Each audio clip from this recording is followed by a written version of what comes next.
Daniel Aschheim is the Deputy Consul General of Israel to the Midwest, and we're curious to get his thoughts on this. Daniel, thank you for taking some time to talk to us. Thank you, Mitch. It's always a great being on your show. I tend to disagree, though, with the opening remarks. We think as Israel, this was a great historic trip of President Biden, his first trip as president, his 10th trip to Israel.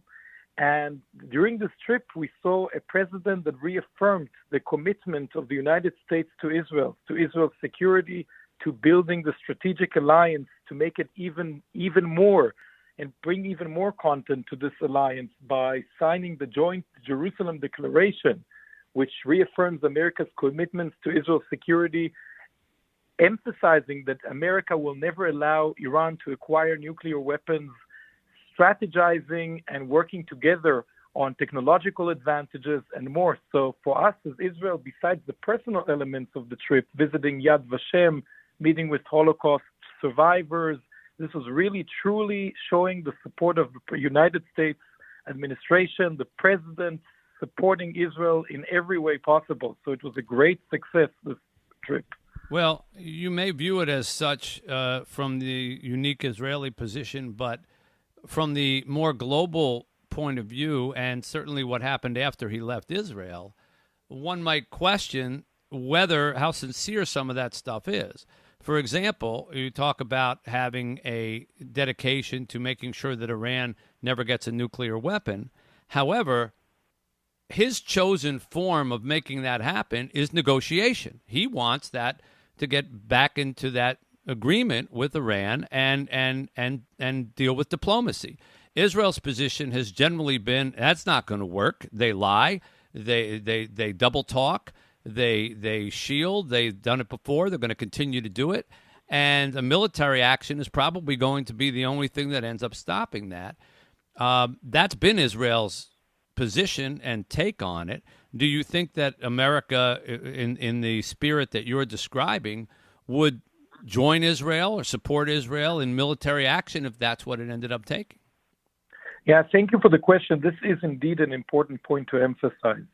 So both the United States and Israel, and we saw this in this visit, have the same strategic goal, which is to prevent Iran from acquiring nuclear weapons and to make sure that Iran stops supporting terrorists all around the Middle East and destabilizing the region and the world. This is the number one goal. It's for Israel not only a tactical, strategic problem, it's an existential threat, but it's also a threat to the stability in the Middle East and the world's stability. And therefore, both the U.S. administration and Israel sees eye to eye this goal. There are, as you mentioned, disagreement on certain ways how to achieve this goal, on the tactics and strategies for the long and short run. Israel says that the main focus should be on preventing them from acquiring nuclear weapons, but it has to be, besides if someone chooses to go negotiation track, there has to be a credible military threat that they will know that if they will not follow any agreement signed, there is always the chance of a military credible threat. And this is something that Israel says that this option needs to always remain on the table. And negotiations are fine as long as they're stronger and longer deal than the previous one, which was not a good deal. And we see that Iran is closer than ever to acquiring nuclear weapons, and we need to be clear and firm about it, that Israel, together with the international community, needs to make sure that Iran knows that if they decide not to follow a strict new agreement that will be longer and stronger, they need to know that they are taking a risk on themselves. How did you feel in Israel seeing President Biden fist bump with the de facto leader of Saudi Arabia? These are issues between Saudi Arabia and America. What was in the past, I'm leaving it to domestic American politics. For me, what is important, and for us as Israel, is to see more normalization happening in the Middle East, more peace agreements, more countries join the historic Abraham Accords that started by the previous U.S. administration or continuing by this administration. It's great to see that America is coming to the Middle East and trying to bring more peace agreements that are bringing stability to the region, prosperity to the region. And we saw one step of Saudi Arabia towards the good direction. We saw them opening their flight zones for Israeli planes that they can fly now to the east or anywhere they want through Saudi territory. This is dramatic for us, and hopefully this is only the first stage towards normalization in the future. It's not going to be easy, not going to be quick, but this is one of the elements that the president brought to this trip, try and help bring more normalization to the region, and that's the most important element. When he went to East Jerusalem, met with the Palestinian Authority, talked about the need to be a two-state solution and going to the 1967 borders.